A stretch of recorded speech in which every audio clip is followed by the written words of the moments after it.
সাদ ফালাকের হাত ধরে ধীর পায়ে তিশাদের বাড়ির দিকে এগিয়ে গেল।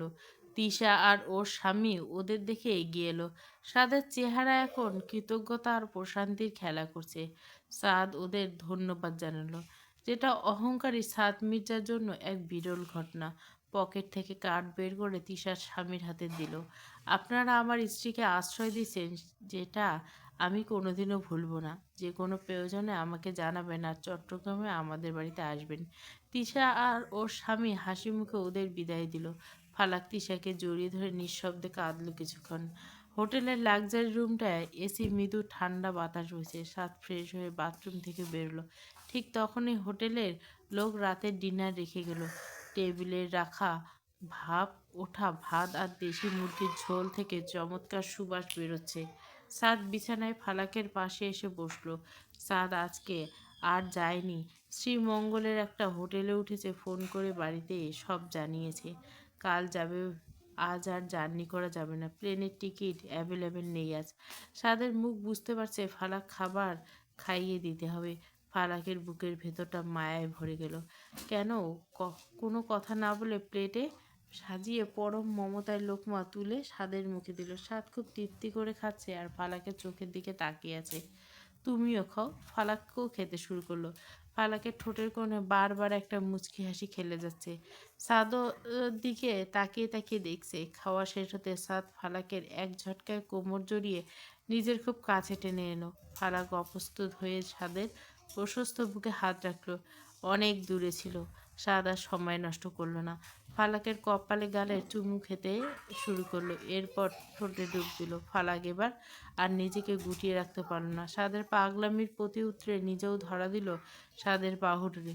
দীর্ঘদিনের তৃষ্ণা আর বিরহের অবসান ঘটল গভীর অনুরাগে।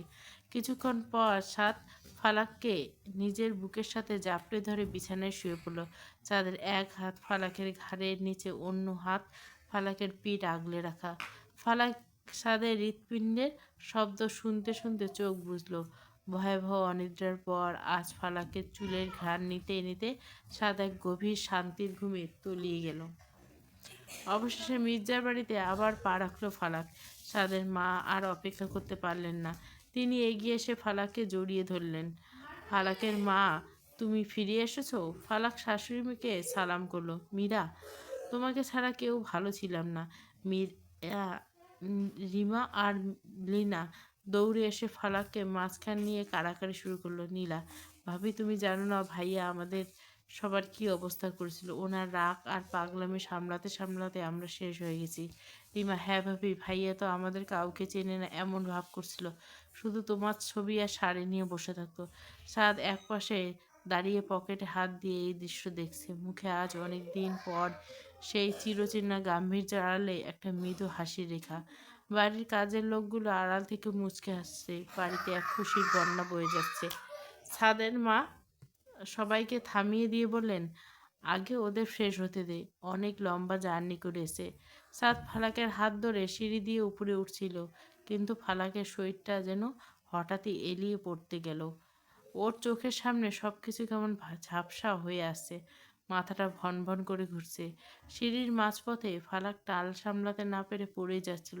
ঠিক সেই মুহূর্তে সাদ বিদ্যুৎ বেগে ওকে দুহাতে ধরে ফেলে। ফালাক, ফালাক, চোখ খোলো। ফালাক কোনো উত্তর দিল না। পুরোপুরি অজ্ঞান হয়ে সাদের বাহুডোরে ধরে ফেলল। সাদের কলিজা যেন মুহূর্তে শুকিয়ে গেল। এক নিমেষে ফালাককে পাজাগোলা করে তুলে নিয়ে দৌড় দিয়ে ওদের ঘরে গিয়ে বিছানায় শুইয়ে দিল। পুরো বাড়িতে হুলস্থুল পড়ে গেল। সবাই সাদের ঘরে ছুটে এলো। সাদ অস্থির হয়ে চিৎকার করলো, এখনই ডাক্তারকে ফোন করো, তাড়াতাড়ি। আর আয়ানকে বল সব ফেলে বাড়িতে আসতে। সাদ ফালাকের মাথার কাছে বসে ওর চোখে মুখে পানি ঝাপটা দিচ্ছে। ফালাকের এই হঠাৎ অসুস্থতা সাদকে একদম ভেঙে ফেলেছে। কিছুক্ষণ পর পারিবারিক ডাক্তার এলো। তিনি ফালাককে পরীক্ষা করার সময় সাদ দরজার সামনে পাথরের মতো দাঁড়িয়েছিল। অস্থিরতার যেন কোনোভাবেই কমছে না। ডাক্তার ফালাকের চেক আপ শেষ করে মুচকি হেসে বেরিয়ে এলেন। সাদের মা ব্যাকুল হয়ে জিজ্ঞাসা করলো, ডাক্তার সাহেব, আমার মেয়েটা ঠিক আছে তো? ওইভাবে অজ্ঞান হয়ে গেল। ডাক্তার সাহেব সাদের দিকে তাকিয়ে বলল, ভয়ের কিছু নেই, বরং এটা আপনাদের সবার জন্য অনেক আনন্দের খবর। অভিনন্দন, আপনাদের বাড়িতে নাতি নাতনি আসতে চলেছে। কি? ফালাক মা হতে চলেছে? এক মুহূর্তে পুরো ঘরে পিনপত নীরবতা নেমে এলো। পরক্ষণে রিমা আর লিনা খুশিতে চিৎকার করে উঠল। সাদের মা আনন্দের চোটে কেঁদে ফেলেন। ফারদিন সাদের কাঁধে হাত রেখে ঝাঁকুনি দিয়ে বললেন, অভিনন্দন ভাইয়া, তুমি বাবা হতে চলেছ আর আমি চাচু হতে যাচ্ছি। সবাই খুশিতে আত্মহারা, কিন্তু সাদ সাদ তখনও দরজায় এককভাবে দাঁড়িয়ে আছে, চোখ দুটি স্থির। এই সংবাদ যেন ওর মস্তিষ্কে পৌঁছাতে কয়েক সেকেন্ড সময় নিচ্ছে। নড়ছে না, কিছু বলছে না, একদম পাথরের মতো নিথর হয়ে বসে আছে। বিছানায় শুয়ে থাকা ফালাকের জ্ঞান ফিরছে ততক্ষণ। ডাক্তারের কথা শুনে লজ্জায় লাল হয়ে বালিশে মুখ গুজে আছে। বাড়ির সবাই একে একে এসে ফালাককে আদর দেয়, দোয়া করে বেরিয়ে গেল।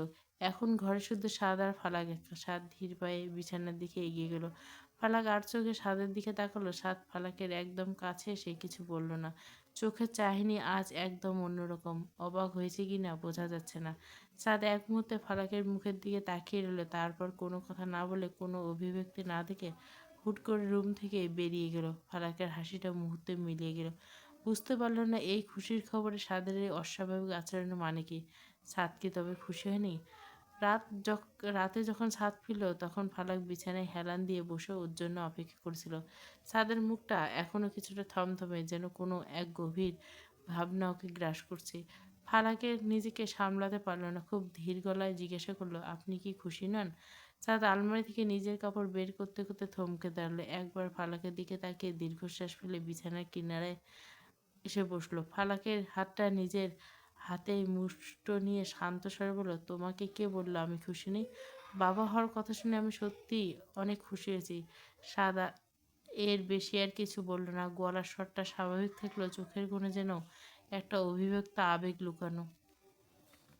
সাদ বারান্দায় গিয়ে একা দাঁড়িয়ে আছে, অন্ধকার আকাশের দিকে তাকিয়ে এক দীর্ঘশ্বাস ফেলছে। ফালাকের সামনে শুধু বলেছে খুশি, কিন্তু এই খুশি শব্দটা ওর মনের ভিতরে আগুনগিরিকে ব্যাখ্যা করার জন্য যথেষ্ট। বাবা, বাবা হতে চলছে সাদ। যে মানুষটা নিজের জীবনের মানে খুঁজে পায়নি কয়েক বছর আগে, যার কাছে ভালোবাসা ছিল সে এক যন্ত্রণা, আজ সেই সাদ মির্জা একটা অংশ এই পৃথিবীতে আসবে। সাদ নিজের হাতে তালুটা দিকে তাকালো, নিজের বুকের পাশে হাত রাখলো। হৃৎপিণ্ড ধুকধুকানি অনেক, আজ অনেক দ্রুত। কল্পনা করছে ছোট্ট প্রাণ ওর আঙ্গুল ধরে হাঁটছে, বাবা বলে ডাকছে। এই কথাটা কল্পনা করতে সাদের চোখের কোণটা ভিজে উঠল। বাবা হতে চলছে, এই অনুভূতিটা যে কি সাদের কাছে তা সে প্রকাশ করতে পারল না। সাদ মনে মনে কিছু ভেবে নিল। সাদ আবার রুমে ফিরে এলো। বিছানায় ঘুমন্ত ফালাকের দিকে তাকিয়ে খুব শক্তপণে কপালে একটা দীর্ঘ চুমু খেলো। ফুলের মতো কোমল ছোঁয়া আর সাদের নিঃশ্বাসের স্পর্শে ফালাকের ঘুমটা পাতলা হয়ে গেল। চোখ মেলতেই দেখলো ঘর অন্ধকার, শুধু বারান্দা থেকে আসা চাঁদের এক চিলতে আলোয় সাদের অবয়বটা স্পষ্ট দেখা যাচ্ছে। সাদ খুব কাছে এসে বসে আছে, দিকে এক দৃষ্টিতে তাকিয়ে। ফালাক আলতো করে উঠে বসার চেষ্টা করতে সাদ হাত বাড়িয়ে ওকে সাহায্য করলো। ফালাক লক্ষ্য করলো মানুষটার চোখে আজ এক সমুদ্র মায়া। ফালাকের হঠাৎ খুব কান্না পেল, এ এক অদ্ভুত খুশির কান্না। সাদের শার্টের হাতাটা খামচে ধরে হু হু করে কেঁদে উঠল। ফালাক, কাঁদছো কেন? কোথাও কষ্ট হচ্ছে? শরীর খারাপ লাগছে? ফালাক মাথা নেড়ে বলল, না। সাদের বুকের সাথে লেপ্টে গিয়ে অস্ফুট স্বরে বলল, আমি খুব খুশি হয়েছি, আমি ভাবিনি আল্লাহ আমাকে এতটা সুখ দেবেন। সাদ ফালাককে নিজের বাহুবন্ধনে পিষে ফেলল। থুতনিটা ফালাকের মাথায় ঠেকে খুব নিচু গম্ভীর গলা বলল, হুম। সাদ এবার ফালাককে বিছানায় একটু হেলান দিয়ে বসিয়ে দিল। তারপর অতি সাবধানে, যেন কোনো পবিত্র জিনিসের অবমাননা না হয় সেভাবে ফালাকে স্ফীত পেটের উপর মাথা ঠেকালো। ফালাকের শরীরের ভেতর দিয়ে এক বিদ্যুৎ খেলে গেল। সাদ ফালাকের পেটে একটা দীর্ঘ চুমু খেলো।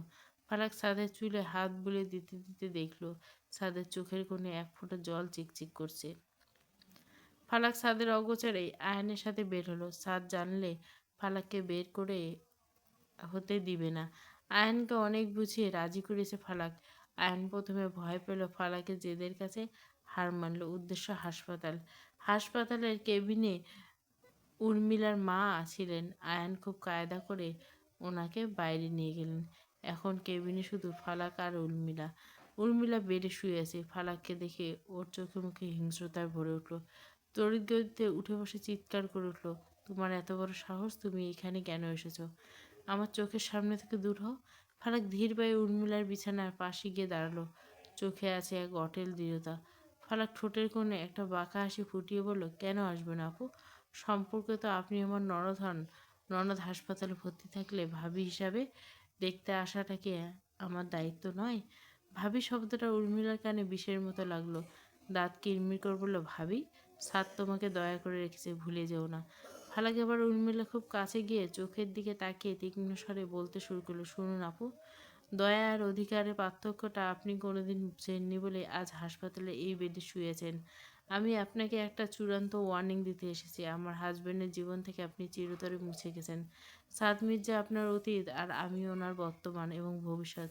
আপনি সুযোগ পেয়েছিলেন ওনার মতো একটা হিরেকে আগলে রাখার, কিন্তু আপনি যেটা হারিয়েছেন আপনার নোংরামি দিয়ে। নিজের পাপের বোঝা অন্যের উপর চাপাবেন না। উর্মিলা কিছু বলতে চাইল, কিন্তু ফালাক ওকে থামিয়ে দিয়ে আরও তেজি গলায় বলল, খবরদার আমার আর আমার হাজবেন্ডের মাঝখানে আসার চেষ্টা করবেন না। আমি আজ এখানে এভাবে কেন এসেছি জানেন?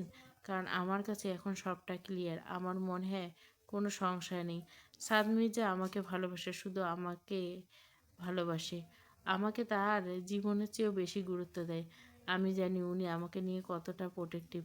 উনি জানলে হয়তো আজ আপনার লাশ এই হাসপাতাল থেকে বের হতো, কিন্তু আমি চাই না ওনার হাতে আপনার মতো অপবিত্র রক্ত লাগুক। আমি এখানে এসেছি আমার অধিকারের জায়গাটা বুঝিয়ে দিতে।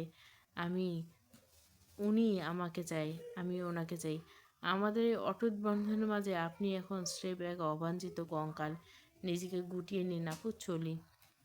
বের হওয়ার আগে দরজার কাছে গিয়ে একবার পেছন ফিরে তাকালো। আমার অনাগত সন্তানের জন্য দোয়া করবেন।